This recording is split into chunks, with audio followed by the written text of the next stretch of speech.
this week, we have the privilege of goal setting this week. And Mark and I take some time to go over the process of setting goals for the year and what we the way that we do it. And we talk about the 7 boxes. So you make sure you tune in for the 7 boxes.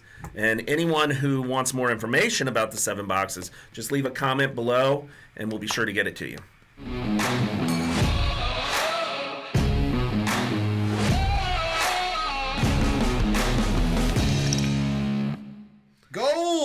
Goals, right? So look, I feel like every year, as the year comes to an end, people in general start thinking about what changes they're going to make, what they're going to do differently next year. Usually that turns into what we call New Year's resolutions, right? Which typically doesn't work out too well. Not most of them don't. So I want to share with the audience, and I think we did a little bit of this last year. By the way, can you believe it? Like, we did a little bit of this last year. Yeah, it's crazy to think. I don't know how many episodes we've done. You guys know how many episodes we've done? This is 66. Episode 66. Holy cow, Wow. That's a lot of these. That's right. So we did a little of that last year. What's your process for goals, Chris? Like, so what's your plan? Yeah. I do an evaluation for my business and my business goals and personal goals. We were just talking about this a little bit. Like I do October, November. I go over. Basically it's been we call it look, see, and tell the truth, right? Like look back at what has happened, and see what's occurred, and then be real about it, right? Get real about it and understand where your numbers are. Why are they there? And that sort of thing. So from my real estate world, that's one of the things that I do. Personal goals are a little bit different for me. And you mentioned vision boards. Years ago, I did a vision boards, or we would do them, and I haven't done them in years. So you said that now's probably a good time.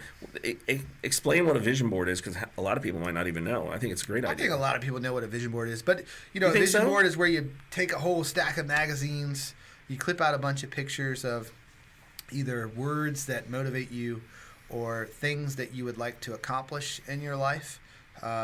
Sometimes it's just like a big word that says peace or travel. On another note, you see how hard, when you said grab a whole bunch of magazines, now I realize it's hard to find magazines anymore. No, like nobody's got them. You go to the grocery store. The problem is that now each one of them costs you $20. $20 for a magazine. Yeah. So, you'll create a vision board. $300 in magazines later, you'll be well motivated.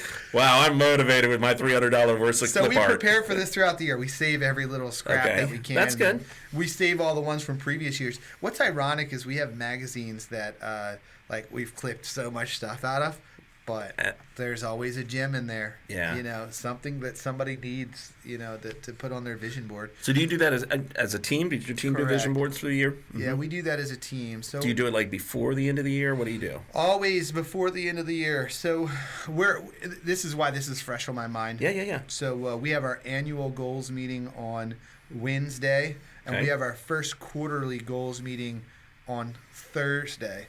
The reason, what I've realized is that for my real estate business is that for us, we have to set goals 30 days prior to the year's end. Yeah. Because if not, once we get into the month of December, you're focused on that.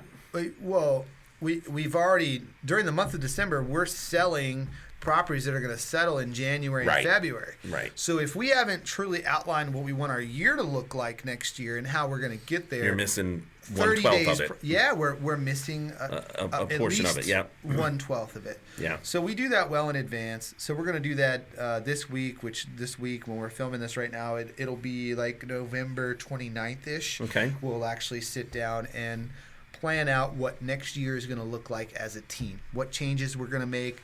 That's good. We'll typically take a couple big topics of all right, these are earth-shattering things that we're going to do. Yeah. And then we'll boil it down to some numbers, like this is how many families we're going to help and how much sales volume we want that to look like. And it's really not for it's for visionary purposes. Yeah. It's to say, hey, this is what we're I get gonna that. do. I think that's hugely important. And then we roll that directly over the next day into, okay, well, if that's the annual vision, What are we doing here? what are we doing in the first quarter Right. to make that happen? And we do our first quarter. And then in December, as we probably approach the holidays, I'm going to be out of town this year between Christmas and New Year's. So we'll probably do it mid-month in December. I'm saying this, and it's probably already on the calendar. It's on the calendar, right? But with that said, we will do personal goals and vision boards as a team in one probably half-day session. Okay. So where our personal goals, I always do what's called the 7 boxes of life, which is what I shared last year on this podcast. Right. So we go over work, money, love life, counting. Family. I got to count too just to make sure I'm not missing any of them. Spirituality, self. That's 6. And friends. Got it. And those are the 7 boxes of life. So we do this process where we take those 7 boxes, we say what we're struggling with in each box, and then we rank which box is most important. Yeah. What is our biggest struggle overall? Right. And then we'll rate each box 1 through 10. We'll take that, each rating, and we got this little wheel, and we translate it over to a wheel of life. So we go out however many tick marks. Interesting. And then we draw our little wheel. Okay. And then we'll see, like, a lot of times the wheel looks like a kidney bean. Okay. And so you know where your weakness is. Can't really drive on that. Yeah, you know I get it. I mean? So it's where your weaknesses and your strengths are. Sometimes the wheel's too small. Sometimes it's out of balance. It's flat, Interesting. So it's just a visual to see what is broken in your life. Sometimes maybe the not wheel's broken. too big. Yeah. No, I get it. Maybe not broken. Maybe just not quite tuned up enough. So I do this with the coaching program that I'm in. Right. And we actually did that a few weeks ago. And what was interesting for me did you do that out of town? Or did you do that? Out of town. Yeah, I remember when you went out. When I was in Arizona. Yeah.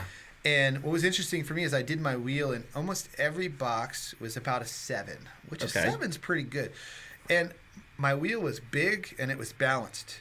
And what that told me was, like, beware. Oh. Right? Everything's too good. Something could collapse. My focus needs to be on, okay, I need to maintain this. Right. And still figure out how to expand it just a little bit more without impacting one of those other boxes of life, right? That's interesting. Prepare for whatever storms may be ahead, because usually a storm in life will be what triggers one of those boxes to move or shift. It's funny. Like I've often thought that the planning and the execution of goals and goals and ambitions are different things. You know what I mean? Like that's why it's important to keep that focus, and just having something like that as a reminder, if you will, is really what keeps you on task. Check and balance. Right? It truly is. So once we're done with the wheel, then we take each box and we make at least 2 goals in each box. Okay. And those are the goals that we look at throughout the year. So really you have 14 goals. Correct. 14 goals, one in each box, boxes. and you figure it out. And then usually you figure out of the goals, which is your most important. What is your biggest one to focus on? What I've now done is I've taken those 7 boxes, and I will take them and create a board, like a poster board, and I'll write out what my goals are and do like a little visual 7-box thing with my goals, and I'll take that and I'll set it behind my faucet in my bathroom sink. Got it. So you see it every day. Every day I look at those goals. Yeah. I do the same. I know people that do it on their bathroom mirror. Yep. They do, so a lot of people that do something like that. So you got to keep that stuff in front of you. In front of mine. And I think that's what happens when you set New Year's resolutions, is that it sounds good. You're excited about it, but it fades into the background. And also there's ambition, right? Like I'm going to lose 50 pounds in January, right? Well, that's not realistic, right? Let's be real, right? And so you could. Well, you could, but be very healthy. And then you might gain it back in March, right? You know what I mean? That's the difference. And so I understand it. That's why the vision board is kind of a practical use, because you see it and you put it right in front of you. You see it every day. So I think you do the 7 boxes, you go through that process, you create your written goals. I think there's power of pen to paper. Absolutely there is. And then there's also power of visualization. Yeah. So for example, I want to buy a boat. Boat's been on my vision board for 2 years in a row. Okay. But I've been super disciplined that I haven't felt like the time was right or circumstances were right. So boat will be back on my vision board. Okay. Every year that boat picture changes a little bit. And well, that might means you weren't decided on the boat yet. Right. I didn't know exactly you didn't know what boat I you wanted, yet. so now you do. But Yeah, I think setting those goals, having them handy where you can look at them, doing a vision board. Let me ask you something. Do you do it with your kids? I have not. I've heard of people doing that, so I think that might be a And that is the thought. So I do it with my wife. okay. That's good. This will be the third year that she'll do the 7 boxes as well. Okay. And then we kind of look at each other. I mean, you could scale back with your kids and do something, because I think it's good for kids to learn goal setting and also understand, like, a great point is that you had your boat on there for 2 years. You didn't get your boat. Right. Right? Like, maybe this isn't the year for you to have your motorcycle or your dirt bike. Or, you know what I mean? Or, yeah, I like that. It's a good way to ground the kids into understanding that sometimes you need to wait for things in life or when the time is right. And you can set goals and ambitions for them, right? Yes. And ways to get them. And just because you don't hit your goal this year doesn't mean that you won't next year. Yeah, what's funny is in our business, you know this just like I do. Like, you can set goals for the beginning of the year, and by the end of the year, everything's completely changed and thrown a whole horseshoe into everything. Right. And for me, this has been one of those years, right? Let's just be real. But also understanding the balance part is the hard part. When you maintain that balance in your life and all of those work-life scenarios, I think that's why the 7 boxes are so important. It's good for you, yeah. Because, for example, I could have accomplished my work goals a long time ago. Right. Right? But it would have come with a lot of sacrifice. I know that. And imbalance. Yeah, trust me, I understand that. So that's the other part is prioritization. Yeah. If my priority was to buy a boat, I'd have a boat. You'd have a boat by now, right? It's just low on my priority list. Yeah. Which ironically enough, my number one box that I need to work on this year is self. Got it. Because I tend to not prioritize myself. Right. I prioritize everything else first, right, and then I don't prioritize myself. So I can't tell you how many times I've had things that I wanted a boat, or I wanted to buy these specific wheels for my red BMW car that sits in my garage, and I never get to drive it anymore. I wanted to buy those for years and years and years and years and years, and I never bought them. Right. Because ultimately it was secondary, though. I mean, I get it. And so, setting goals for those things those aren't really goals. Those are just wants and stuff, But going back to goals, they need to be tactical and tangible. Right. I think the issue with most people is they say, I want to lose 50 pounds. Right. But how? How, right. By when? And are you planning it, right? That's the thing. That's why I liked your quarterly conversation. 50 pounds by eating 2,000 calories a day, 5 days a week for at least 6 months, and working out 3 times a week. That is a very tactical, tangible goal. That's a real goal. You have a plan that you can execute. Right. And I think for business and in personal life, no, I agree with you. And it's funny how they're very similar. Actually, you can set goals for that. I'm going to reach out to so many clients and speak to so many people on these many days, and that's very practical. So I think another good way to execute on your goals for the long term, take what your goals are for the year, take all of them and break them down to daily activities. Yeah. And create a daily activity tracker. That makes sense. So that every day you check the box. I did this, I did this, I did this, yeah. I did this. And that way you know that you're taking these small bites out of what you want to accomplish. And if you do this certain activity every single day, then you're going to reach whatever that. I mean, that falls in line with affirmations, and you write them every day, and you be consistent and dedicated to them. Visualization, affirmations, writing goals, being held accountable to the things that you've decided to do for yourself. I think all those things are important for actually having goals that you truly execute and that you actually accomplish at some point. Yeah, and I love that about this. And every year it is funny how the first of the year, that is the conversation that comes around, right? It's how the first thing that everybody talks about, resolutions, they keep going back to New Year's resolutions. But if you're tactfully planning your annual goals and your quarterly goals, right, it's a good time. This is a good time of year to do that, really, right? Yep. Especially if you're around the holidays and you got the few more minutes of time, hopefully, where you can take a deep breath and be this is what I'm doing this for. To sit back and decide what it is that you want to accomplish, whatever that is for you. I think it's good to identify an accountability partner for that if you really want to have success as well, because if not, then you're not going to give it the focus. Yeah, I mean, accountability partners are great because you can pick up the phone and or email or text or however you do it. Everybody does it differently, Yep. But that's a great opportunity. I had an accountability partner in Las Vegas, and so we would talk all the time and be like, okay, did you do this? I'm gonna tell you a quick story. A friend of mine, she had, and I probably shared this story before. Her whole life she wanted to do a bike marathon in New York, and she had planned on doing it and just never did it. And she bought the bike and just never really got into it. Never did her thing.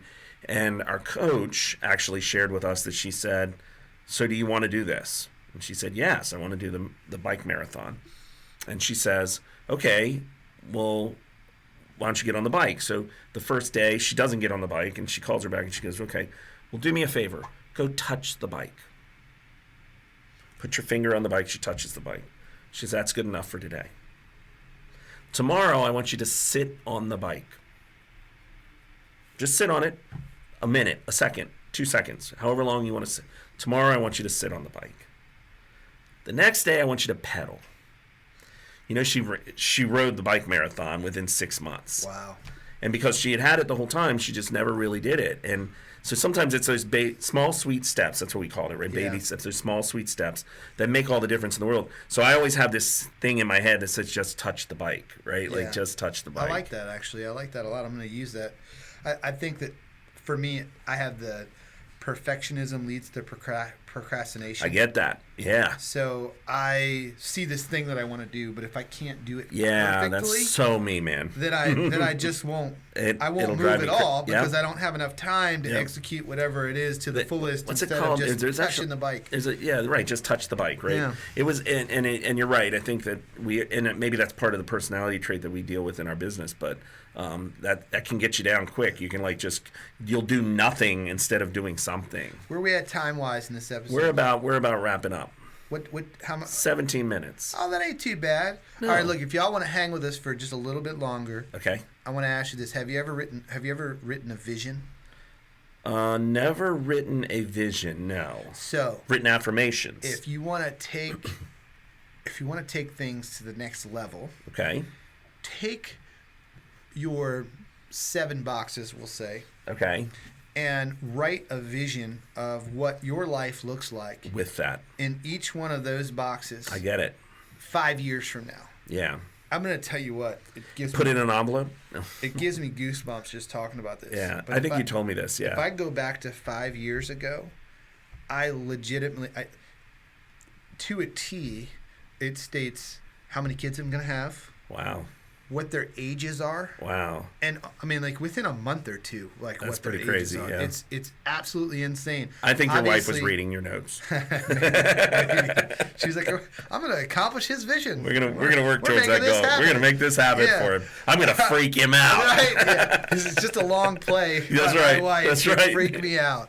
But no, it's really cool. Like the milestones that I've hit in my career, that I've hit personally as a parent, a father, with my kids, the vacations that we've been on, places that I said I was going to go. Now, have we hit all of them? No. But the bulk of it that I wrote on paper, we actually did. I think that is the next level. And when you talk about, manifestation, for example, when you talk about that kind of stuff, it's one thing to write down, I will accomplish this. But they say that if you really want to manifest your future, you have to attach emotion to it. Okay. So if you I want to go to Australia too. I've been to Australia. I spent 2 Right. weeks there. I toured these specific areas. My kids really like seeing the kangaroos. Or, I need a piece of paper. 5 years from now, we want 15 million viewers of our episodes, and we're all it takes is one. Right. We'll just write it all down. We're going to piss somebody off in one of these episodes, Right. and that's going to be Just the one that one? explodes. Yeah, just one. That's going to be the one that... That'll be the one. Maybe if or when we shoot the one going after the state health department. Maybe that'll get us that's some going to be fire. a good one. That'll get us that'll get the Maryland fired up at us. So But listen, set your goals. set your goals. Yeah. Create a vision board. I like the vision board. Write out your vision. Even if you do it, you don't have to do it to a fullest. Just touch the bike. Touch the bike. Yeah. All right? Just get started. And if you do the process and you hold yourself accountable, it'll be way better than any New Year's resolution that you've ever had. And here's the thing. What do you have to lose? Nothing. What, time? A few minutes to put it together and do what you need to do? I think it's a great date night episode. I think it's great. Episode. Date night episode. I think it's a good date night thing to do. Sit down and do the 7 boxes with your spouse. That's and nice. Then compare notes. Or, again, you want to go to the next level? You and your spouse or your significant other both write a 5-year vision, and then you compare. Because you may find out that their vision is not your vision and your vision is not their vision. You're probably going to figure that out. Or what you're going to find out is that there's some really cool things in their vision that you never thought of. And now you want to add them to yours. Yeah. I get it. And your vision becomes one. Yeah, that's nice. You can get buy-in from them from what you already have envisioned from your life in your head. You can get buy-in from your spouse. I think that's incredibly powerful. That's pretty cool stuff. Yeah. Hopefully we just save some relationships 5 years into the future. So. I get it. All right. Well, with that, let's wrap it up. Set your goals.